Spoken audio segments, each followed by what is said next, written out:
You are watching Christ's Commission Fellowship, changing lives for eternity. Tayo po ngayon magpapatuloy sa ating aralin tungkol po sa minefield. At sabi natin itong minefield na ito ay napaka-importante because these are issues that endanger our families. At alam nyo ho, maikli lang ang buhay. Kaya kanina lang po, nabalitaan ko nga po na one of the yung well-known speakers po at well-known apologetics na si Nabel po Qureshi, umuwi na ho sa Panginoon at a very young age of 34. And isipin niyo po, 34 years old lamang ay kinuha siya ng Lord and very effective po siya sa pagmiministeryo sa mga Islamic, yung mga kapatid nating mga Islam. Kasi galing siya doon eh. He was really looking for the belief ng Islam and yet he found Jesus. Kaya lang po, kinuha siya ng Lord dahil karoon siya ng cancer. So doon nyo lang pong papaalala sa atin kung bakit importante itong mga bagay nito. Kasi yung buhay natin napakaikli. Tingnan nyo lang katabi nyo, ilang taon ka na iha? Isipin nyo, ang bilis lang ng panahon. No isang taon lang, 26 ka, ngayon 27 ka na. And the truth is this, ako, tinitingnan ko yung kambal ko, ganyan ko lang sila buhatin noon. Ngayon, ako nabubuhatin nila eh. So what I'm trying to say is, ang bilis ng panahon, at ang panahon ay napakaikli. No? We need to make sure that we would maximize yung ating time. Kaya po, I challenge every one of you to really consider this minefield seriously.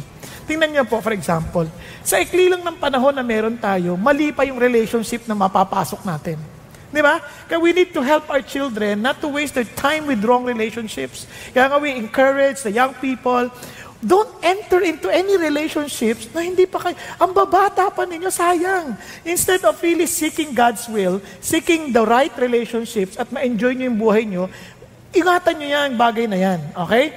And ang pangalawa, pinaalala tayo, kaya we need to pursue Jesus in order for us to make sure, in order for us to be sure na yung pinapasok nating relationship tama.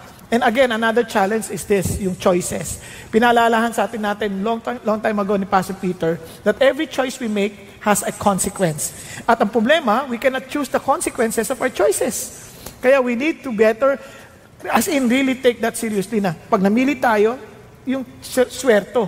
Ang sunod nun, excusitis. No? Huwag natin ipasa yung blame kahit kaninong tao. We need to assume responsibility. Stop excusing ourselves and as in blaming other people para lang iligtas ang sarili natin. Of course, immorality, ang dami ng sinirang pamilya to because of immorality. Ang dami ko pong nasulat na natatanggap almost every day. Yung pong mga iyak ng mga nanay, iyak ng mga anak na iniwan sila ng tatay nila dahil lang sa ibang babae. Ang lungkot. Kaya we need to really flee from immorality. And of course, addictions. Alam naman natin yan. Ang dami hong kumakalat na iba't ibang klaseng addiction. Ito'y technology, maging ito ay substance. Napakadelikado ho niyan. So we need to be freed with the truth. No? Yung sabi ni Jesus, the truth shall set you free.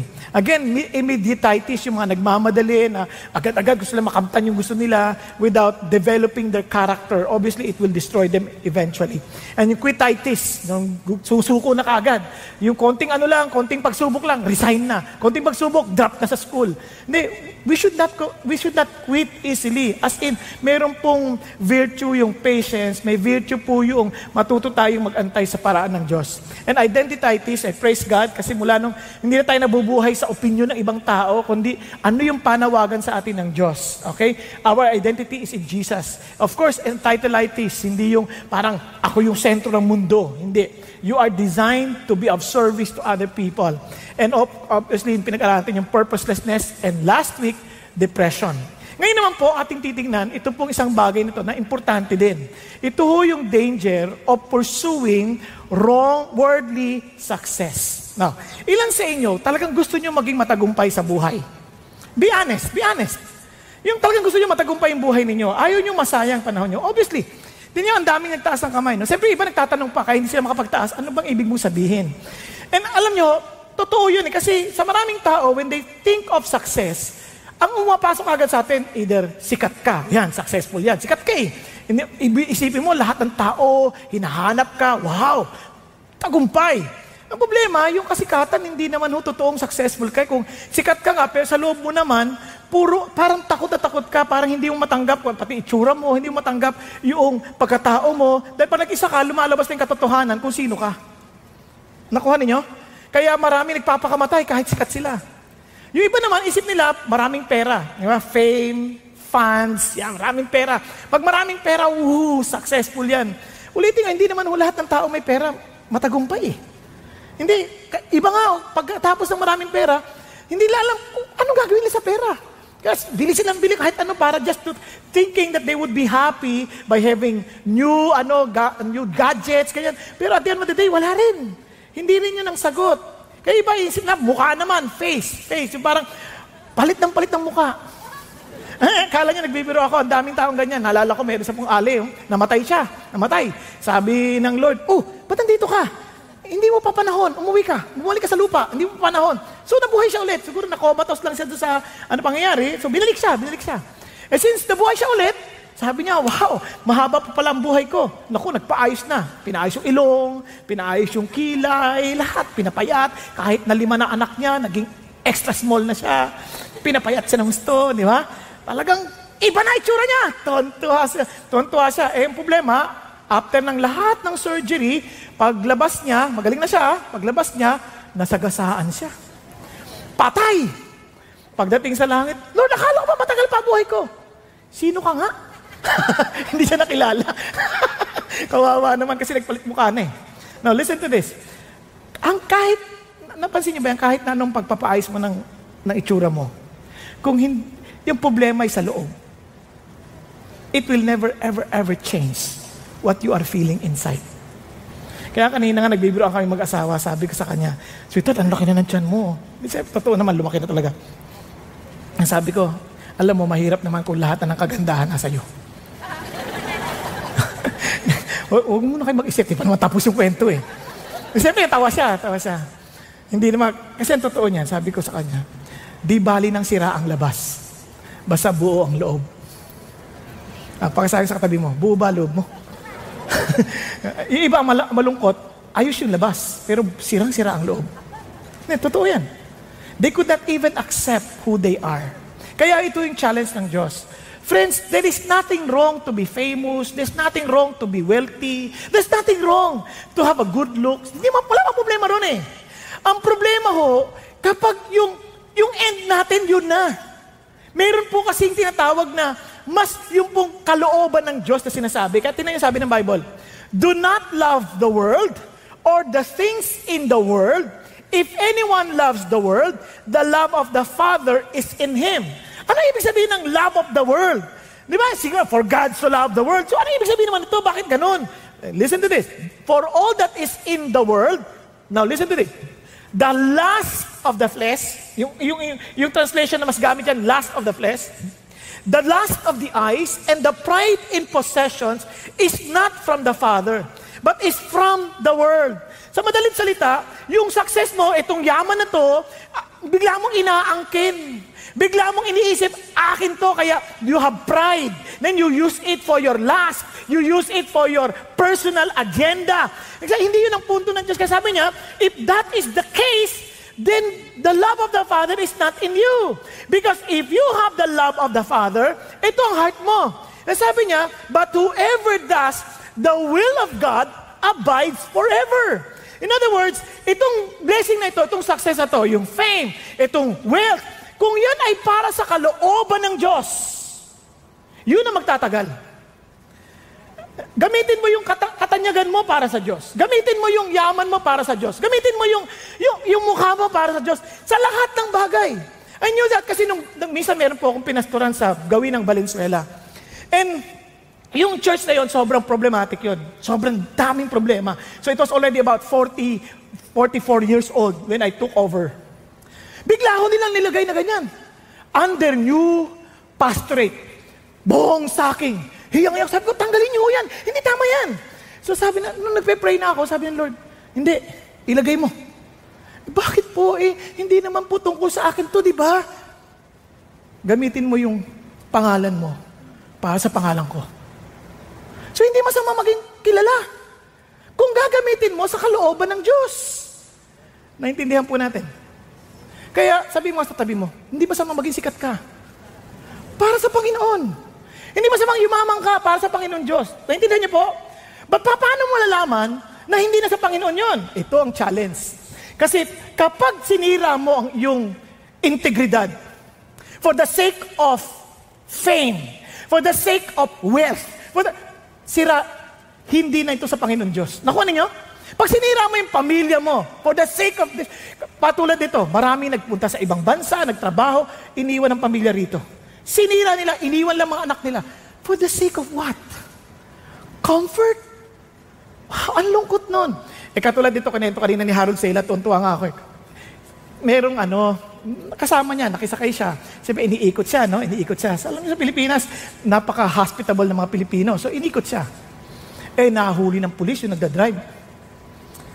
License, please. Binigay yung lisensya, ang lalagyan, 500 pesos. Alam nyo? Sa madalit salita, may 500 kasama. Ito po yung lisensya ko.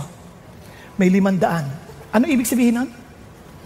Siyempre, sa marami sa ating gumagawa noon, alam nyo. Sorry. Kahit naman hindi gumagawa noon, alam din. Okay, so ito na, inabot. Ang galing ng pulis. Sabi niya, dati po, tatanggapin ko yan. Pero ngayon po, nag-a-attend na po ako sa CCF. Wow, Christian! Di ko po matatanggap yan. Sarap, di ba? Wow, yan ang makakatuwa. Kung gusto mo, ilagay mo sa envelope. Lagay mo love gift. Ano ba naman to? Ganun din! Di ba? Hindi ba lang style? Again, hindi yun nalipat na. Mula sa yung success ng bigay ng Diyos, biglang at the expense of integrity. Nakuha niyo? At the expense of your health. Yung ba tipong pagod ka na, hindi ka na natutulog, para lang sabi mo, yumaman ka. Kaya sabi ng Bible, and sabi ng Ecclesiastes, it is stupid for anyone to work so hard na hindi na sila makatulog. Grabe, no? Sisirain mo yung katawan mo. Sabi na, kaya ito pong bagay na to, alam mo na, alanganin na. Now, listen to this. Alam nyo, ganyan-ganyan din si David. Ganyan-ganyan din si David. Kapag bigla mong inangkin yung tagumpay as your personal effort, inangkin mo na parang ikaw yun, alam mo na sa worldly success ka na. Sasample lang kayo. Kasi ang puso ng Diyos, gusto ka naman niya i-bless eh. Gusto ka niyang pagpalain. Gusto niya maging maayos ang buhay natin. Nasusunod? Tingnan niyo si David, sa 2 Samuel 12, nirebuke siya ni God. Sabi ni Nathan, then said to David, "You are the man. Thus says the Lord God of Israel, it is I who anointed you king over Israel. It is I who delivered you from the hand of Saul." Ano sinasabi ng Diyos? David, ako ang nagbigay sa iyo ng paghahari. Ako nagbasbas sa iyo para maging hari ng Israel. David, ako, sabi ng Diyos, ang nagligtas sa iyo sa kamay ni Saul. Nakuha ninyo? Now, tuloy natin. Sabi niya, ibinigay ko sa iyo maging ang tahanan ng iyong amo. Referring to Saul, the kingdom, the palace. And pati yung asawa ng amo mo, ipinagkatiwala ko, ibig sabihin, pinailalim ko na sa iyong pangangalaga.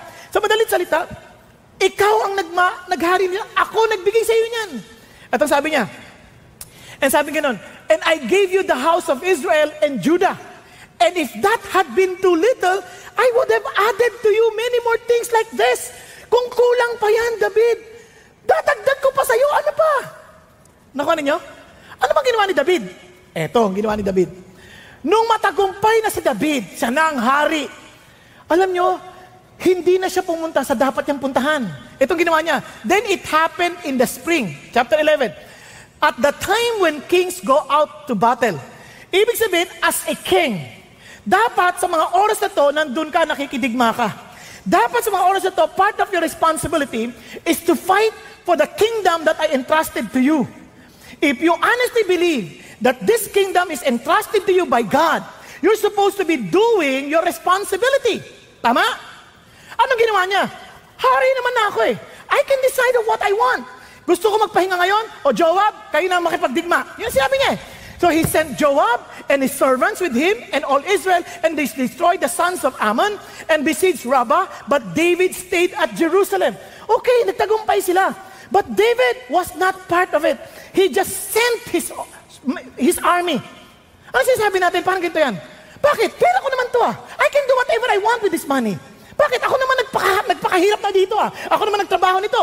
Kaya umunlad man ito, gumanda buhay ko, dahil ako yun. Sabi ng Diyos, hindi. Galing sa akin yan. Don't just do whatever you want. That's mine. Di ba yan ang kanta ng mundo natin? I did it my way. Sino nakakalam ng kantang yan?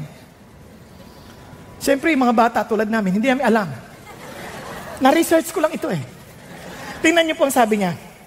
That is exactly where we fall from success that come from God, nagiging atin, nagiging worldly success. Tingnan niyo sabi ng kanta. And now the end is near.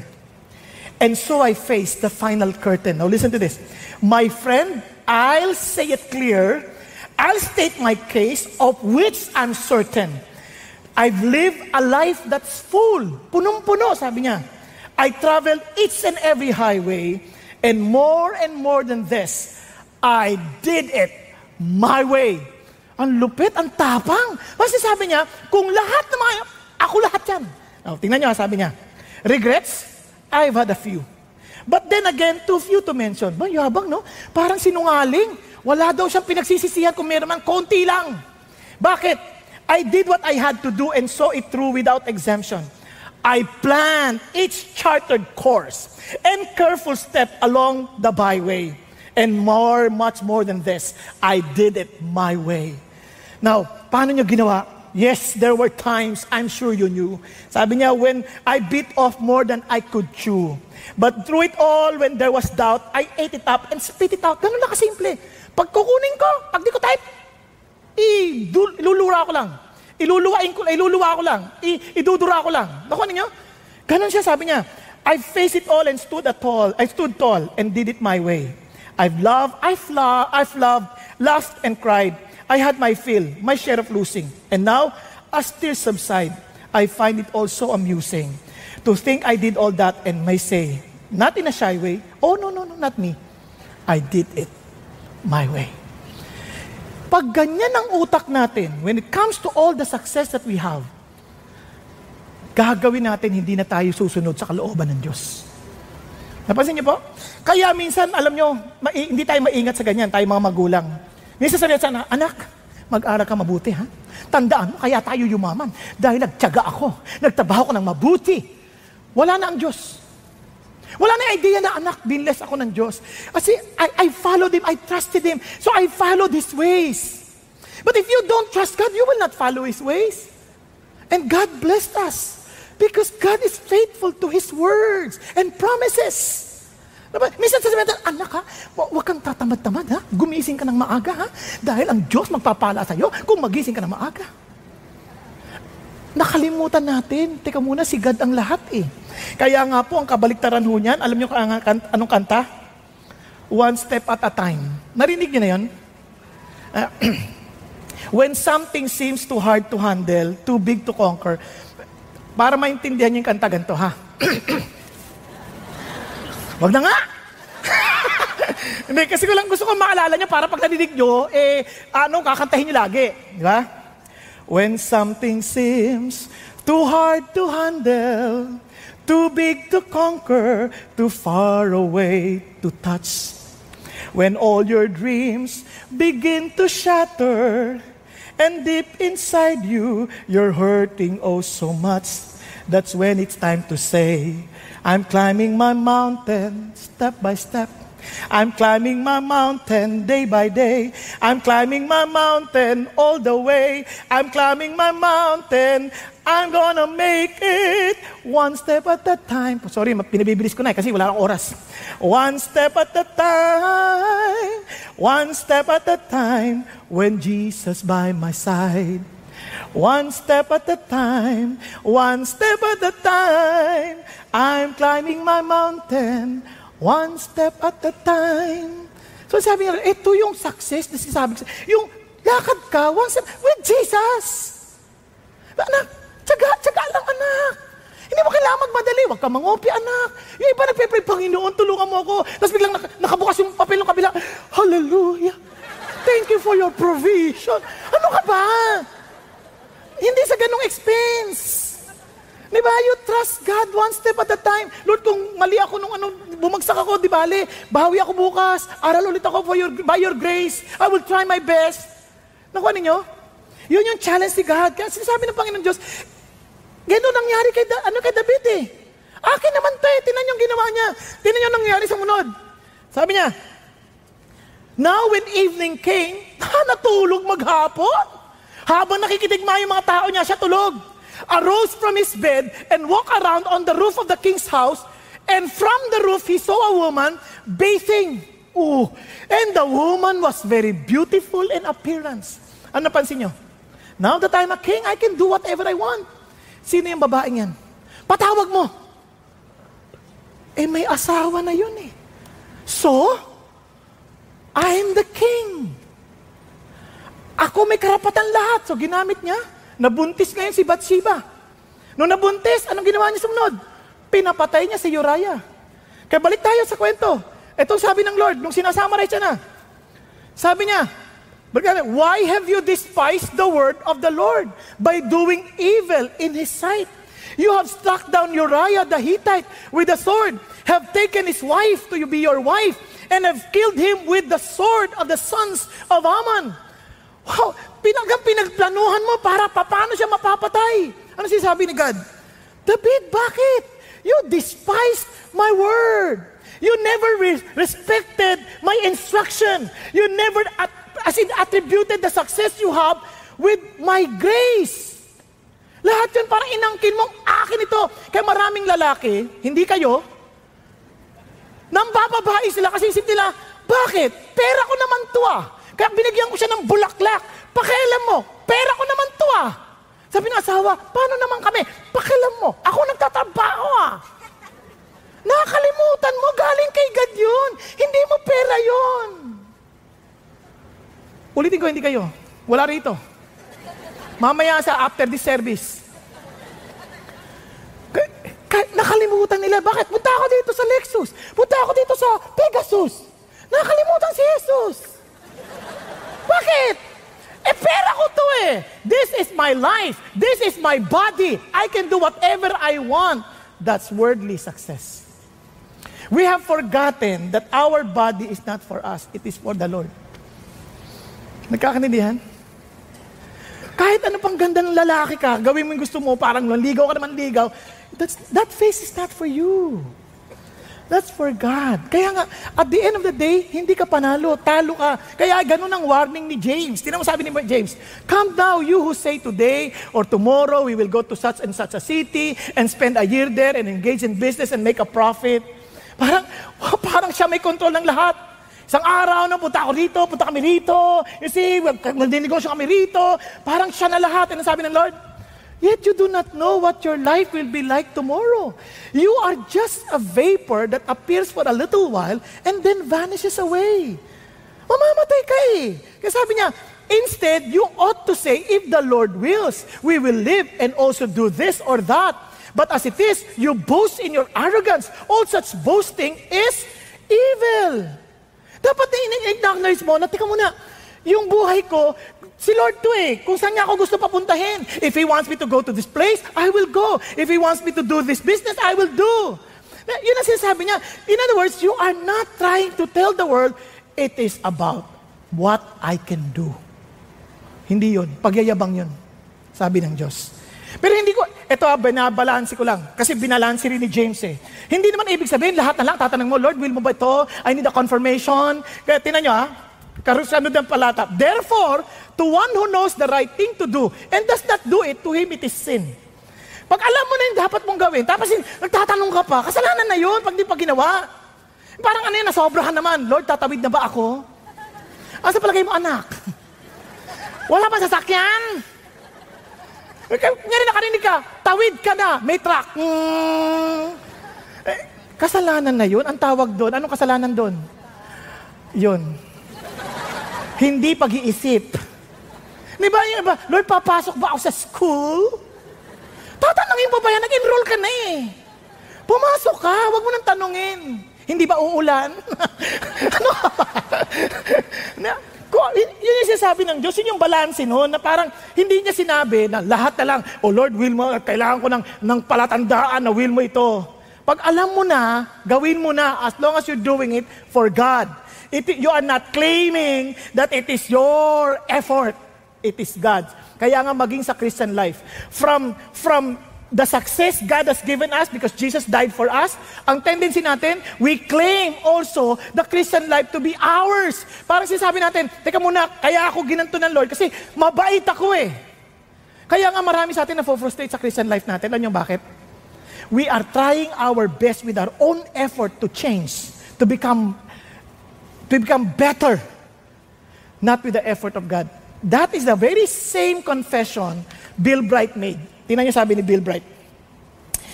Nakakatuwa kasi ang ganda-ganda ng pagkakasabi ni Bill Bright dito. Sabi niya, listen to this.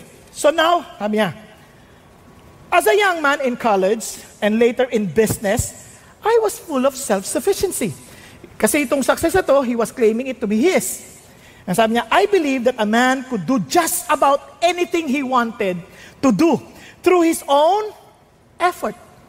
Sabi niya, if he was willing to pay the price of hard work and sacrifice. Napansin niyo? Ako to. Ano sasabi ni Bill Bright? Then when I became a Christian, the Bible introduced me to a whole new understanding.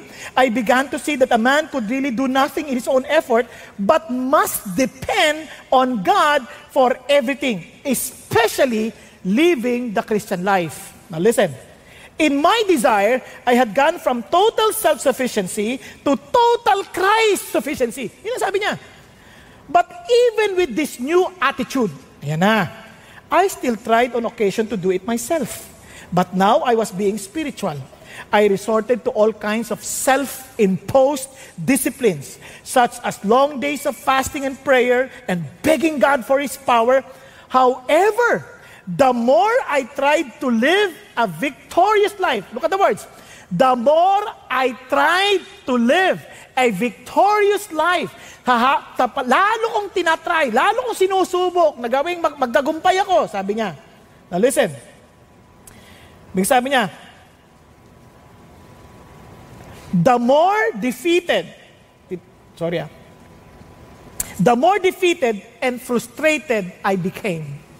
Lalo akong talo, lalo akong frustrated. Sabi niya, so now I had gone from total sufficiency to pretended Christ sufficiency. But I was still depending on my own efforts, a carryover from past natural mindset. Then one day, I was liberated. How? While reading the book of Romans, chapter 8, verse 7, which says, the sinful mind is hostile to God. It does not submit to God's law, nor can it do so. Hindi kakayanin. Kahit itry mo. And sabi niya, I also discovered the truth of chapter 8, verse 1 and 2. Therefore, there is now no condemnation for those who are in Christ Jesus, because through Christ Jesus, the law of the Spirit of life set me free from the law of sin and death. And sabi niya, oh, what a relief it was to me to discover that I would never be able to live the Christian life through my own efforts. But by faith, I could trust Christ to live His resurrection life in me and through me by the power of the Holy Spirit. Susundan niyo po. It's not about us. Kaya nga po, kahit Christian life, nagiging worldly success if we are trying it with our own effort. Kaya nga marami, akala, attend ako ng service para tanggapin ako ni Jesus. No, excuse me. Sasali na ako sa CCF para tanggapin ako ni Jesus. Bisa nga may lumapit pa eh. Pastor, Christian ako. Bakit? Nakikinig na ako sa message mo. Iniintay ko sabi niya kasi tinanggap ko si Jesus. So ano nangyari? Nakikinig na ako lagi. Sinusunod ko lagi sinasabi mo. Man, hindi ka Christian. Ha? Ikaw ay bong yan. At kailanman hindi kita maililigtas. Dahil ako rin ay makasalanan. Kailangan ko rin ng tagapagligtas. Kailangan ko rin si Jesus. Nakuha po natin. Kaya malulungkot kayo, minsan attend na tayo ng CCF, makikita nyo na kagad na alam nyo minsan trying our best lang tayo to be better before God eh. Hindi talaga si Jesus eh. Alam nyo malalaman? Parking pa lang malalaman nyo na. Parking pa lang. Alam nyo bang maraming may nagpapark? Nakapark, ihaharang doon. Paano makakalabas yung iba? Inisip lang yung sarili, bakit ka nagpark ng ganyan? Kasi gusto kong maka-attend ng service. Naka-attend ka at the expense of other people na hindi makalabas ng maayos. Hindi kayo ha, baka mamiss nito. Hindi kayo, hindi sa 6 o'clock. Maluwag ang parking dito. Sa 7 o'clock service ng umaga. Wala no. Baka mamaya, saan yun? Wala. Minsan sa upuan, ganyan din. Ayaw umalis. Man, pwede po ba? Dito mawid ka. Hindi sasabihin, pero sa mata. Sige. Hindi tatanggalin yung gamit. Kasi kung talaga, sige po, pasok ko kayo, kunin mo yung gamit mo. Ay, sige po. Ayan, hindi. Yan. Yung gamit nandun, yung gamit niyo po eh. Ngayon, humakdang ka! Parang siga eh. Again, hindi dito yon ha? Hindi dito yon. Maluwag, marami. Doon yun sa masisikip na services. Yung ang pastor ay, ako din. Sa 3 o'clock. Joke lang. Pero what I'm trying to say is this. Doon mo makikita asan na si Jesus dito? Kasi kung Christian ako, I would love to serve Jesus. Because we belong to one body. Nakuha natin. Kaya alam nyo na hindi worldly success. Alam mo, it's about Jesus. Kaya ito yung greatest challenge sa atin. Now listen to this. Kaya nga sabi ni Harold Sala, how to avoid the minefields of the world and our culture and find the power of the Holy Spirit to be and do what God wants of you. Paano? Ito ang challenge niya. Sabi ni Paul, I appeal to you therefore, brothers, by the mercies of God, to present your bodies as living sacrifice. Sa madaling salita, Lord, itong katawan na to, sa inyo na. Totally yours. Not mine. Whatever achievement this body can have, yours. Sa'yo na yan. Yung sabi niya, holy and acceptable to God, which is your spiritual worship. So pag sabi pa lang spiritual, sabi ang worship hindi yung pagpunta dito Ang worship na totoo. Kaya iba nga nakakalungkot, no? Kunyari, sample lang. 3 o'clock service. Matatapos ng 4:30. Okay? Darating ng 4:29. Pagkatapos ng 4:29, tapos na lahat, aalis na rin. Ano nakuha mo? Wala. At least, naka-attend ako ng service. What? Ang totoong service, yung worship mo, kahit nagluluto ka, nagwo-worship ka sa Diyos. Kahit nagdadrive ka, nagwo-worship ka sa Diyos. Kasi lahat ng ginagawa mo, kay Lord na to Itong katawan to, Kanya na ito. Maging pagkain mo, worship sa Diyos. Nakuha natin? Andiyan pa kayo? Paano ko nasabing, pati pagkain, worship sa Diyos? Tinanong ko kanina, may nag-interview sa akin mga estudyante. Sabi niya, meron ba kayong mga bawal na pagkain? Sabi ko, meron. Ano? Yung hindi mo pagkain, kinakain mo. Bawal yan. Kala niya, sabi ko, ganito yan. Sa Bible, it's not about food, ang idea is you do everything because you love God. And because of His love for you. Kunwari, sabi sa kanya, ikaw, ayaw mo nai-stumble ka pag kumakain ako ng dinuguan. Hindi ko na lang kakain. Alang sa'yo. Alang sa'yo, hindi ko kakainin. Nakuha ninyo? Pag tinanong mo sa akin, masama ba? Kung ayaw mo nga kung hindi makabuti sa'yo, hindi ko na lang gagawin dahil I love you as my brother. Nakuha? Ngayon, kung gustong-gusto mo, kung yung sarap nito, gusto ko talaga ito Ano sabihin ko? Sama yan. Kung feeling mo makakatulong sa'yo, go ahead. Basta iyo yan, in order mo. Hindi kita huhusgahan. Nakuha niyo po yung sabihin? The same thing sa damit. May bawal bang damit? Hindi. Kung feeling mo, yun ang makaka-glorify kay God, yung kita yung pusod mo habang nag-worship ka, galaw na galaw yung pusod mo, ganyan. Kung yun ang makaka-glorify kay God, bakit hindi mo gawin mo? Pero kung may stumble yung katabi mo, at sa halip na mag-worship sa'yo, nakatingin sa pusod mo, wag na lang. Di ba? Kasi mahal mo yung kapatid mo Nakuha ninyo? Mahal mo yung kapatid mo, so wag na lang. Naintindihan nyo? So again, walang bawal. You do whatever you, as long as you're doing it because you love God and you love your brother and sister. Andiyan pa ba kayo? Kaya dito walang pag-us kasi meron Pastor, bakit hinahayagan nyo? Yung baka-short na short.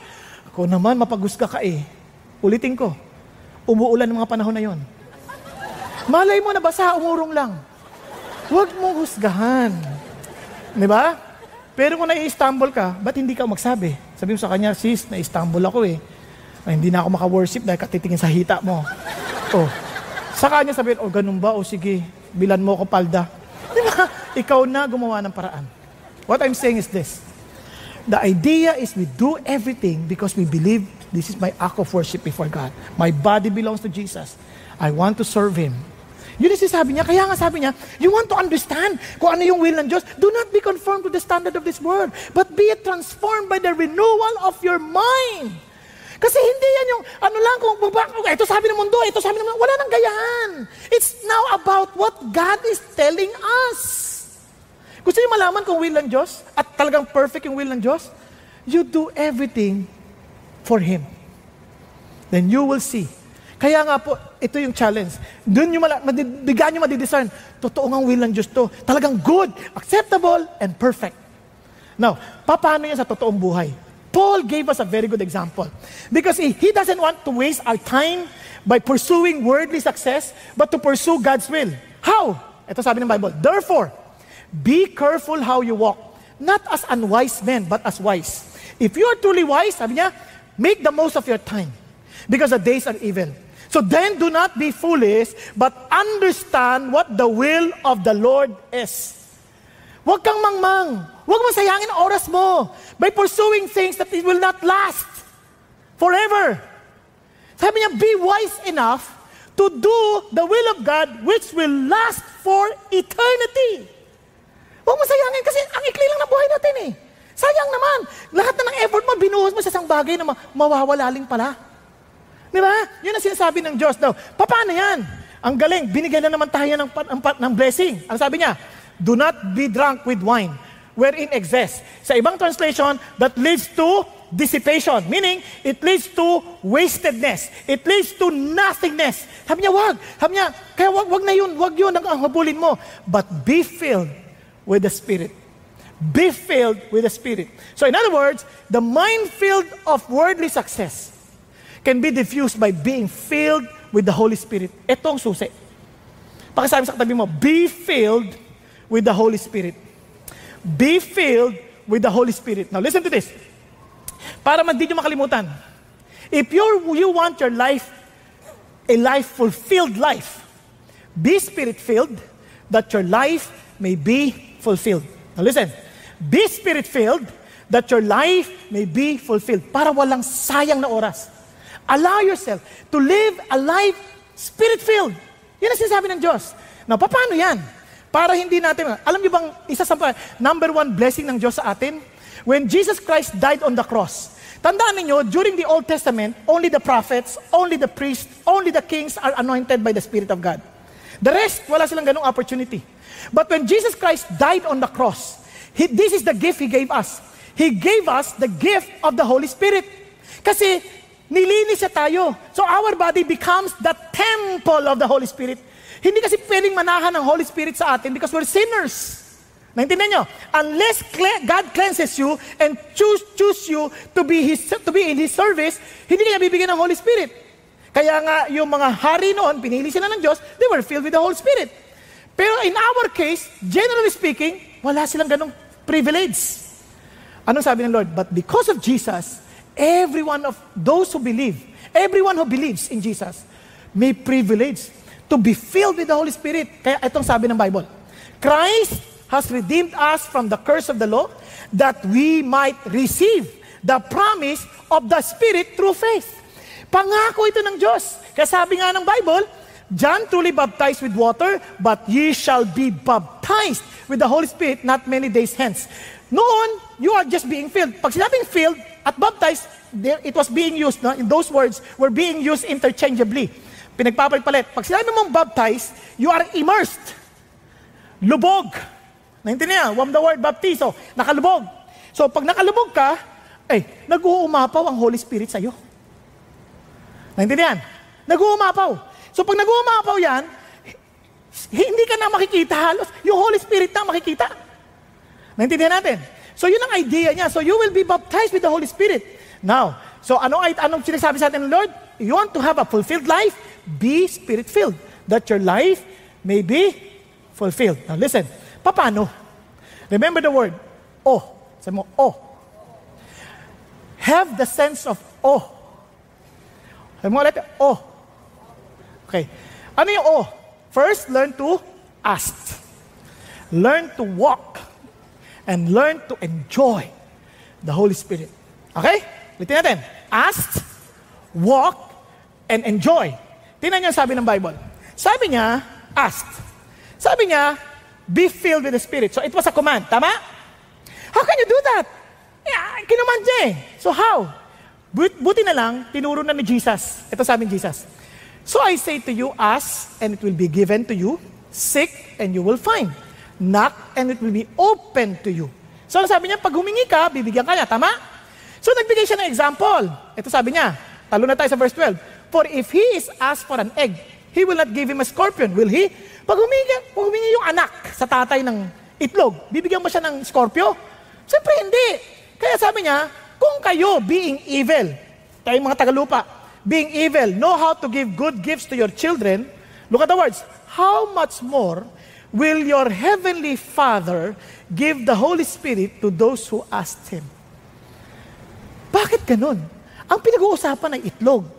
Pagkatapos, Holy Spirit ang sagot. Ganito kasi yan. Minsan, kunyari may problema ka sa pamilya, sa asawa mo. Ang inisip mo, Lord, kunin mo na yung asawa ko. Yan ang panalangin natin, kunin yung asawa. Magbago yung circumstansya, mawala yung asawa mo, gaganda buhay mo. Yun ang isip natin. But the reality is this, you don't need to lose your spouse. Ang sinasabi ng Diyos, bigyan ka ng Holy Spirit that the Holy Spirit will teach you and will help you to handle your spouse. Nakuha natin, kunyari nagdadrive ka, bigla kang kinat. Ano normal ginagawa? Habol mo. Babae, repent! Diba? Sabi ng Lord, hindi ang kailangan mo, ask for the Holy Spirit to fill you para you will handle it in a Spirit-filled manner. Pagdating sa opisina, boss mo, Lord, grabe yung boss ko. Saan matake na siya ng puso? Sa puso. Wag ganon. Ang pray mo, Lord, fill me with the Holy Spirit that I can handle my boss in a Spirit-filled manner. Yung anak, ito mga ano nakakaisa na magsilayas ka sa bahay na to. Hindi papalayas. Lord, tulungan mo ako, fill me with the Holy Spirit that I can handle my children and be able to guide them to become better, to be pleasing before you. Hindi na, kanyari dito na lang sa atin. Minsan maiinis ka, sa katabi mo lang, naiinis ka na eh. Minsan hindi nag-toothbrush. Nag-worship, hallelujah! Kasi, oh, Lord! So, anong pag-pray mo? Lilipat ako upuan. Sana may upuan pa. Sana may upuan pa. Huwag na. You ask the Holy Spirit, Lord, fill me with your Holy Spirit that I can handle this properly. Alam nyo, kaya ako nasabi sa inyo yan. One time, nasa Amerika ako. Umattend ako sa isang church na puro ang mga nag-a-attend pala doon, mga bump. Yung mga kasi talagang yung mga wini-welcome nila, yung mga walang bahay, yung mga homeless, ganyan, no? Mga prostitute. Di nag-attend kami yan, di upo akong ganyan. Naku, biglang may umupo sa tabi. Parang 1,000 kambing ang katabi ko. Nai-imagine yun ako ng amoy. Sabi ko, Panginoon Diyos, di ko to kaya. Sabi ng Lord, sabi ko, Lord, tulungan mo ako. Sabi ko sa katabi ko, lipat tayo puan. Hindi na, dito tayo. Ako, Lord, tulungan mo ako rito. I ask for your empowering. Alam nyo, ang galing na instruction ng Lord. Pagkatapos ng kumanta, nagbatian, sabi niya, yakapin mo. Yakapin! Ako, Lord, talaga, ikaw lang to. Ang bait ng Diyos, God gave me the courage and the love that I could not comprehend. Sabi ko, Lord, just fill me with your Holy Spirit. Niyakap ko yung mama. Pagyakap ko ganun, parang siguro nasanay na lang yung ilong ko. Parang wala na. Wala na yung amoy. Sabi ko, Lord, thank you. Tapos nung pagtayo ko ng ganyan, sabi nung katabi ko, lipat tayo. Bakit? Iba yung amoy dito. Nakuha ko na. Yung amoy niya, nalipat na sa akin. Pero one thing I learned, it's not about his smell. It's about my heart. Ang problema ko, ako. Alam nyo, yun ang totoong challenge eh. Madali magmahal pagkatanggapin tao. Pero ang totoong challenge, alam mo pagmamahal ng Diyos yun, when the people that you do not really like are the very same people that you will love because of the power of the Holy Spirit. I didn't even know na hindi pa pala Christian yun. Kaya maraming ganong challenge. Kaya nga sinasabi sa atin na, Lord, you ask the Lord, parang ganito yan. Ang buhay natin can be symbolized by this. Sino ba nagdadrive ng buhay mo? Sinong driver? Sarili. Pag wala pa si Holy Spirit sa iyo, wala pa si Jesus sa buhay mo, ikaw nagdadrive.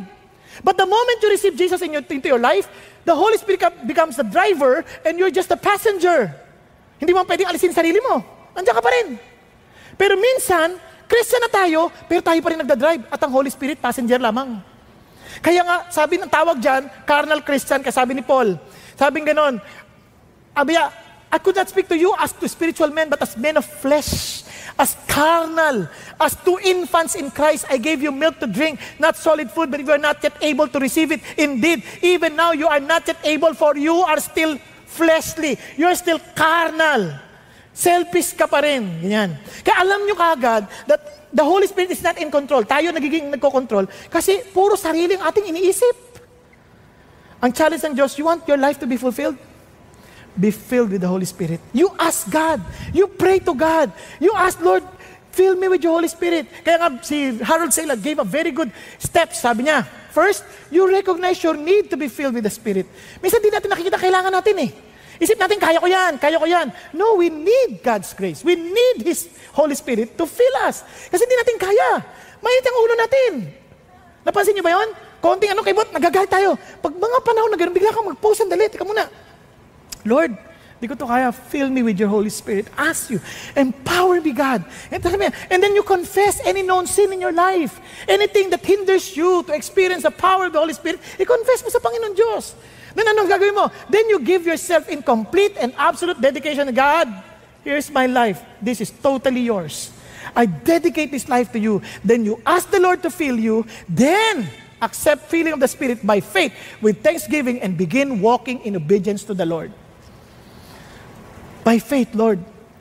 Kaya sabi niya, yakapin mo, Lord, thank you. And by faith, obey. Nagkakaintindihan? By faith. Kaya nga, you ask the Lord. You acknowledge that you need Him. You acknowledge that you need the Holy Spirit. Again, let me repeat. Be Spirit-filled that your life may be fulfilled. Now listen, you don't stop by asking. You walk with the Holy Spirit. You walk. Anong ibig sabihin ng walk? Now listen to this. But I say, walk by the Spirit. Lakad ka. And you will not carry out the desire of the flesh. For the flesh sets its desire against the Spirit, and the Spirit against the flesh. For these are in opposition to one another, so that you may not do the things that you pleased. So in other words, pag naglumakad ka na with the Holy Spirit, you follow the Holy Spirit. At alam mo na Holy Spirit yun kasi it is not about you. It is not about what you want. It is what pleases God. Now, tingnan nyo ha. Kasabi niya, but if you are led by the Spirit, you are not under the law. Now, sample. Pag under the law ang utak mo lang, you just follow the law. Sabi niya, okay, thou shall not commit murder. Hindi ko man siya pinatay eh. Hindi ko man siya papatayin. Asar lang ako sa kanya. Ayaw ko lang makita kanyang pagmumuka. Yun ang under the law. But in the Holy Spirit, ano sabi ni Jesus? Kapag ang pakiramdam mo sa taong yan, he is not worthy to exist, that's murder. Pag dinasa mo yung 1 John chapter 3, nangangailangan kapatid mo, wala kang pakialam, as in, meron kang kakayanan to help, ano sabi ng Bible? You are a murderer. Kasi hindi hatred eh, apathy. Walang pakialam. Sabi ng Lord, murder yun. Kaya kapag Holy Spirit, alam mo, it's not the issue of what not to do, but it's the issue of what should be done by the power of the Holy Spirit. Kasi sabi ng Bible, pag sinampal ka, anong gagawin pag Holy Spirit? Hindi mo ibabalik ka na, sinampal ka sa kanan? Ano sabi ng Bible? Ibigay mo yung kaliwa. So it's what you are to do. Diba, hindi yung binigyan mo ng kaliwa, hindi ganoon. Pinalakad ka isang milya, you walk with Him 2 miles. Huwag mo siyang labanan sa kanyang paraan. Kasi kung sa paraan niya, sarili yun. Kaya alam mong sa Diyos, kasi it goes beyond the law. It is the overflowing love of God towards others. Nakakaintindihan po? Hello? Kunwari, para mas maintindihan nyo. Sabi ng Bible, wives lang muna, submit to your husbands, even if they do not obey the word of God. Okay. Kung hindi nag-o-obey sa word of God, anong pwedeng gawin yan? Mambabae. Worst, malalaki. Tama? No. Sabi ng Lord, mag-obey. Mag-obey ako, ng bababae, dinadaya ako. Ano ba yan? Hindi pwede. Kaya ang ginagawa, paglaman. Saan ka galing? Ba't iba amoy mo? Saan ka galing? bang! Ganyan na kagad yan. Pero kung sa Lord ka, ganito, Lord, nagtitiwala ako sa iyo, I give you my husband. Pagdating niyan, Lord, iba amoy niya. Sabi mo, kumain ka na ba? Mukhang pagod na pagod ka na, himasahihin kita ha. Parang gamit na gamit ang katawan mo. Mamasahihin kita ha. Ganyan. Ano sabi ng Lord? Lord, imposible yan. Hindi ko kakayanin yan. Yes, hindi mo yan kaya unless the Holy Spirit is in you. Allow the internal beauty of the Holy Spirit to come out of you. Hindi pang labas. Hindi yung hahabulin mo. Sino yung pinalolokohan mo? Sinundan mo, nakita mo, babae. 16 years old. Naka-miniskirt. Pag-uwi, mag-i-miniskirt ka rin. Ayan, bahanap mo. Ha? Yan! Wala kang laban. Kasi ang matandang puno, labas na ugat. Hindi ka mananalo sa pagandahan. Ang panlaban mo, yung panloob, yung kapangyarihan ng banal na espiritu. Yun, mabubugbog siya nang hindi niya maintindihan dahil wala na siyang mahahanap na babaeng katulad mo. Empowered by the Spirit of God. Nakuha natin, hindi sila mananalo. Nakita ko na yan. Nakita ko na paano mamulito ka mga tao. And yet, you keep your focus on Jesus and allow the Spirit to move in you. After 7 years, after 10 years, then you will see how the power of the Holy Spirit at work in your very own life. Hindi ko sinabing agad. Minsan taon nang bibilangin. Kasi ang Holy Spirit operates in eternity. Not by the time we have, but handa siya to the very end. Naalala ko yung matanda, sabi niya, yung asawa niya, seaman. Nag-jump ship. Ayaw ko, tama ba yung term ko? Nag-jump ship. Nako, sumama kay Jezebel. Ito ang problema. Paglipas ng maraming panahon, yung asawa, focus lang kay Jesus. Tinaguyod ang pamilya. Nakapagtrabaho yung mga anak. Nagkaroon ng maayos sa bahay. Hindi niya siniraan ang asawa niya. I trusted the Lord. Isang araw, tumawag yung asawa. Sabi niya, tulungan mo ako. Ay, bakit nangyari? May sakit ako. Yung si Jezebel, sumama sa ibang syokoy. Iniwan siya. At nung pinuntahan niya, awang-awa siya. Sabi niya, Pastor, tutulungan ko po ba? Tulungan niyo po by all means. Dali mo sa Panginoong Jesus. Share the gospel. Receive the Lord Jesus Christ before He died. And sabi ng babae, kawawa po siya, Pastor. Talagang kawawa kasi a life without the Spirit is useless. Because you want a fulfilled life, be Spirit-filled. Now listen to this. Paano malalaman? Look at the deeds of the flesh. Simple lang. Immorality, impurity, sensuality, idolatry, sorcery, enmity, strife, jealousy, outbursts of anger, disputes, dissensions, factions. Kaya alam mo na pag nag-a-appear to, alam mo hindi ka na filled with the Holy Spirit. And sabi niya, envying, drunkenness, carousing, things like this. Baaring wala na sa listahan, pero things like this. Now, kasabi niya, kaya I forewarn you. Now listen to this. Kaya nga, alam mo na kagad, hindi to sa Holy Spirit. Pag sarili ang iniisip, kapag puro sentro ko, sarili. Yun ang common denominator sa kanila eh. Ngayon, tingnan nyo ha. But the fruit of the Spirit, ito alam mo sa Lord. Love, joy, peace, patience, kindness, goodness, faithfulness, gentleness, self-control. Ano napansin nyo? Ang dami-dami. Love, joy, peace, patience, kindness, goodness, fruit is, bakit ang ganun? Para sinasabi ng Lord, lahat yan, isa lang, sama-sama. Yung love na masaya, love na may kapayapaan, love na may kabutihan, love na may kagandahang loob, love na mayroong kahinahunan, at love na may pagtitimpi. Hindi pa yung sabihin, alam mo, mahal na mahal kita. Alam ko, Holy Spirit, walang bawal na pag-ibig. Hindi ba may asawa ka na? O ngayon, wala naman sinabi ni Lord love, fruit ng Holy Spirit yan. Oops, walang faithfulness yun. Hindi yun sa Lord. Nakuha? Kaya alam nyo kagad na hindi sa Diyos Sa Diyos kasi wala kang kapayapaan dyan. Kaya sabi ng Lord, look at this. Now those who belong to Christ Jesus have crucified the flesh with its passion and desire. If we live by the Spirit, kung talagang si Holy Spirit nandiyan na, si Jesus nandiyan na sa'yo, then let us also walk by the Spirit. In other words, wherever you are, whatever you're doing, always walk by the Holy Spirit. You follow Him. Luluto ka, you do it for the Lord with the power of the Holy Spirit. Akala nila, ang pagluluto hindi kailangan ng Holy Spirit. No. You allow the Lord to work in you para masaya ka nagluluto. Hindi yung nagdadabog kang ganyan. Nagluluto. Ako lang lagi nagluluto. Ang Holy Spirit, pag feel ka, nagluluto ka, masaya mong ginagawa kasi you're doing it for God. Naku ha, nag-aaral ka, hindi ko kailangan yan. Kailangan mo yan. Kaya nga minsan reklamo ka, puro lang assignment. Kung feel ka with the Holy Spirit, ang saya-saya mo po, Lord, thank you for the wisdom. Thank you for all the opportunity to study. Ibang effect. Nakuha natin? Kaya finally, sabi ng Bible, be Spirit-filled that your life may be fulfilled. Finally, letter E, enjoy. Enjoy. Bakit enjoy? Look at this. Do not get drunk with wine, for that is dissipation. But be filled with the Spirit. Look at the effect. Speaking to one another in psalm, hymns, spiritual songs, singing and making melody with your heart to the Lord. May kanta sa puso. May melody sa puso. Ang taong may kanta sa puso, masaya, ibig sabihin, tama? Merong singing, hindi mo kailangang pilitin, kanta tayo sa Panginoon Diyos, hindi. Ikaw mismo, dadaling ka, kaya pansin mo yung nagli-lead ng worship, yung buga ng pag-ibig sa Diyos, parang wow, hindi yan pinipilit, hindi mo pipilit, palakpak naman! Ano ba? Wala ba tayong mga kamay? Walang ganun. Hindi mo kailangang gawin yun. Kasi palakpakan mo ang Diyos because you're enjoying the reality of God in your life. Kaya pag kinanta mo, talagang, intindi mo yung salita dahil alam mo it was the Holy Spirit illuminating and speaking to your heart. Lord, you are the only God. You are worthy of all honor, worthy of worship. Kasi bakit? The Holy Spirit is at work. Kaya mararamdaman nyo pag tinatamad-tamad ka ng kamanta sa Diyos, you're no longer filled with the Spirit. You are just walking by your own strength. Pinipilit mo lang. But you allow the Lord, hirap po akong kumanta. Ask, fill me with your Holy Spirit.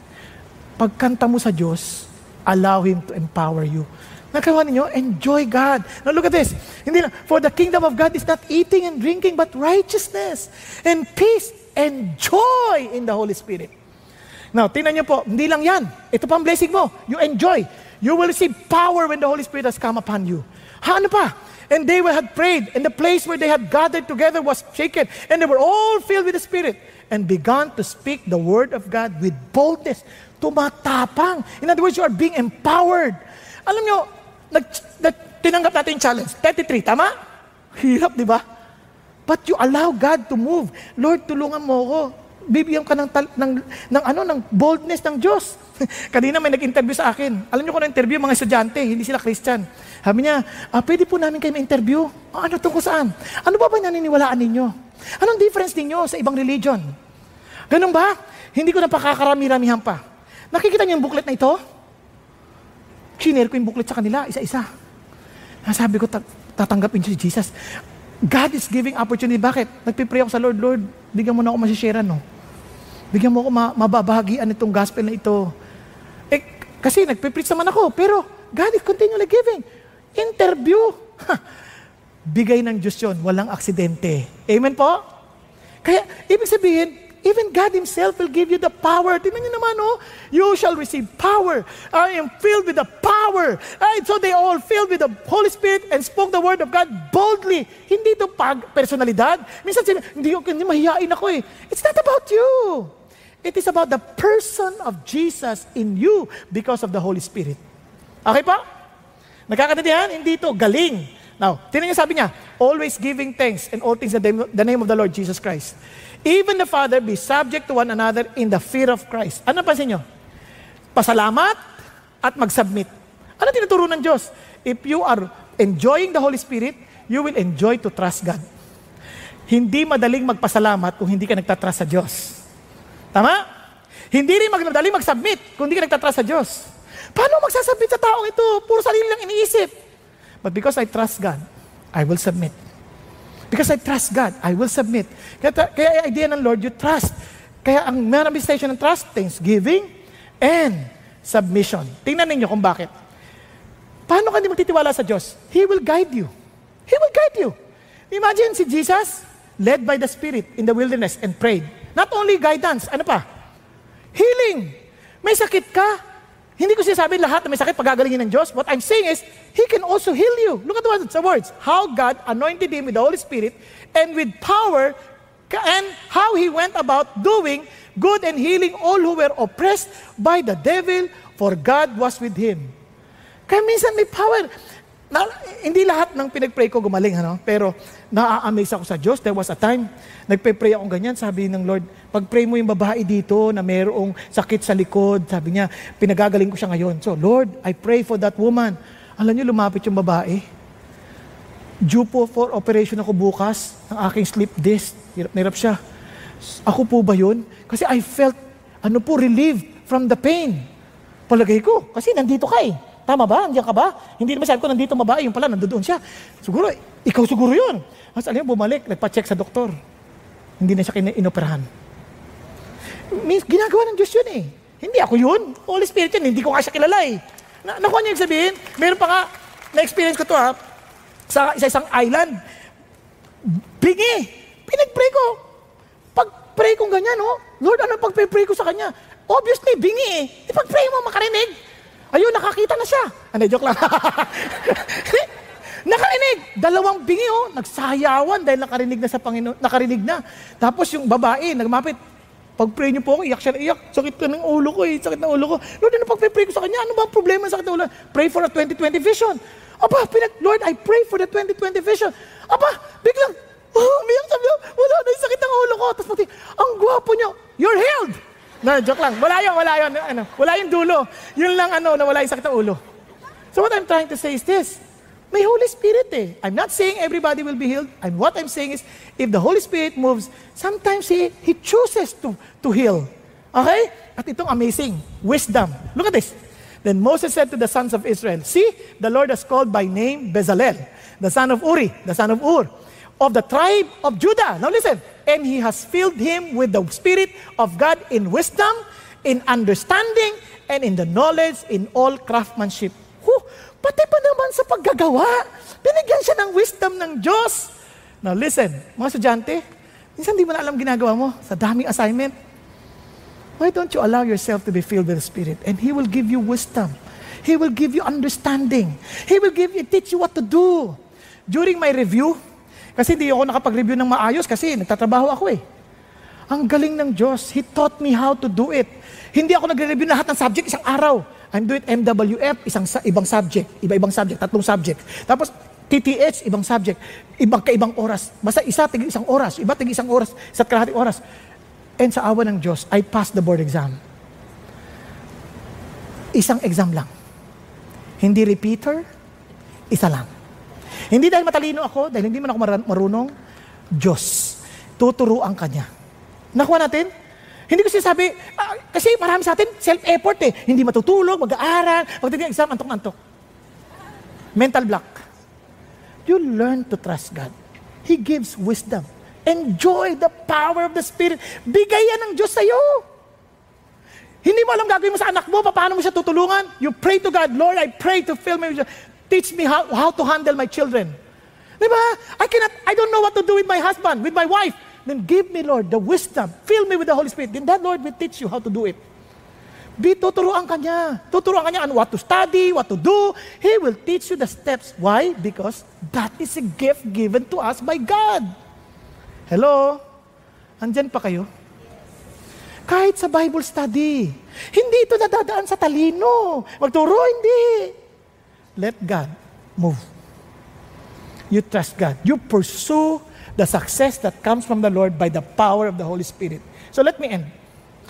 I appeal to you therefore, sabi niya, to offer your body as a living sacrifice. Why our body? Let me end with a story. Ito po'y tungkol sa isang lalaki. Ang pangalan niya po ay si Walter Lewis Wilson, medical doctor and Christian. And he agonized over his fruitless effort at witnessing. Sabi niya, Lord, wala nangyayari sa akin. Share ako ng gospel, wala nangyayari. One day, in 1913, a French missionary visiting in the Wilson home asked the doctor, who is the Holy Spirit to you? Kayo, sino ang Holy Spirit sa iyo? Sabi niya, yun ang tanong. And sabi niya, Wilson replied, one of the persons of the Godhead, teacher, guide, third person of the Trinity. The friend challenged Wilson, you have not answered my question. Hindi mo sinasagot yung tanong ko eh. Sabi niya, to this Wilson replied sadly, he is nothing to me. I have no contact with him and could get along quite well without him. Nabubuhay ako wala akong pakialam kung sino ba yung Holy Spirit na yan. Sa totoo lang, daming Christian ganyan. Hindi nila alam, hindi nila na-enjoy. Hindi sila humihingi, hindi sila lumalakad kasama ng Holy Spirit. Hindi sila nag-enjoy sa Holy Spirit. Ang sabi niya, ganyan. So, hindi niya, sabi niya, the next year on January 14, 1914, Wilson heard a sermon by James M. Gray, Reformed Episcopal clergyman and later president of Moody Bible Institute. Speaking from Romans 12:1, Gray leaned over the pulpit and said, "Have you noticed that this verse does not tell us to whom we should give our bodies?" Hindi sinabi, kanino ibibigay yung katawan. Sabi niya, it is not the Lord Jesus. He has His own body. It is not the Father. He remains on His throne. Sabi niya, another has come to earth without a body. God gives you the indescribable honor of presenting your bodies to the Holy Spirit to be His dwelling place on earth. Yun ang sabi niya. Wilson returned home and fell on the carpet.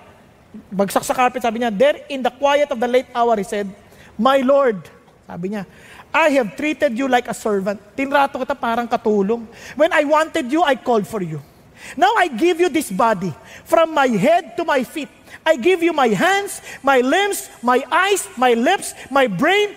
You may send this body to Africa or lay it on bed with cancer. It is your body from this moment on." Lord, kung anong gusto mo? Gusto mo gamitin? Mag-missionary? Sa'yo yan. Gusto mo may sakit ako? Sa'yo yan. This is your body. You have the total control. Yun ang sabi niya. The next morning, 2 ladies came to Wilson's office selling advertising.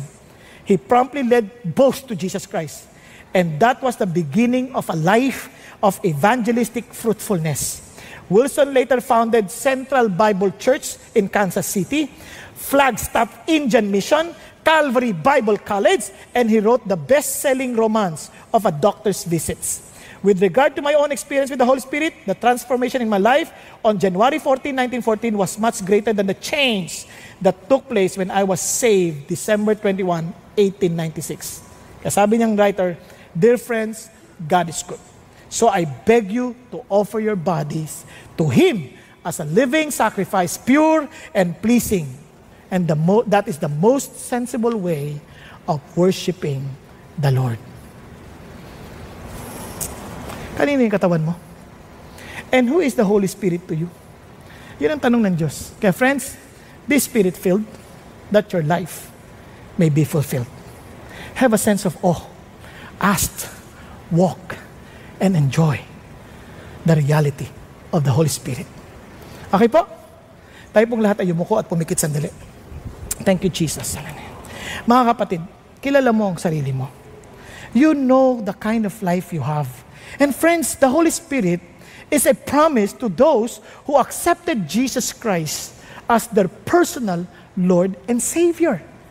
I pray, kung hindi mo pa tinatanggap si Jesus, don't wait for tomorrow. Now is the acceptable time. God wants you to be with Him. And the moment, kung kayo ika-Christian na, you have received the Holy Spirit in your life, I pray that you will truly allow yourself to be immersed and baptized in the Holy Spirit. Totally under the power of the Holy Spirit. That every area of your life, every part of your body, totally immersed in the Holy Spirit. Ikaw lang yan. You ask God, by faith, ask the Holy Spirit to fill you and to allow your body to be used solely for Him so that you will experience the real fulfilled life, the real success that you are looking for. No longer trusting your own effort, no longer trusting your own strength, but totally dependent on the Holy Spirit. You pray to God. He listens to you. Father God, thank you for this wonderful time that we had.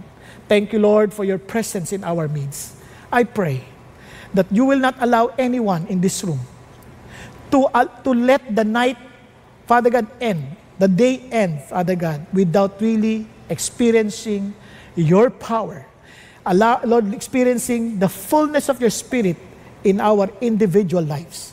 I pray, Lord, that you will allow everyone to be so hungry of you that we would desire to be totally used by you. Lord, thank you that you promised us that you will fill us and baptize us with the Holy Spirit.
So we surrender to you everything.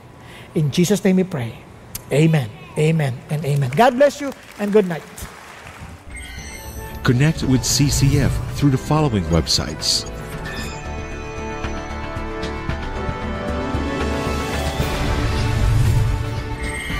Jumpstart your spiritual journey by joining a small group.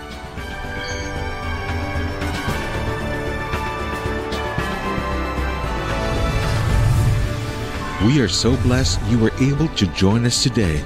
God bless and see you next time.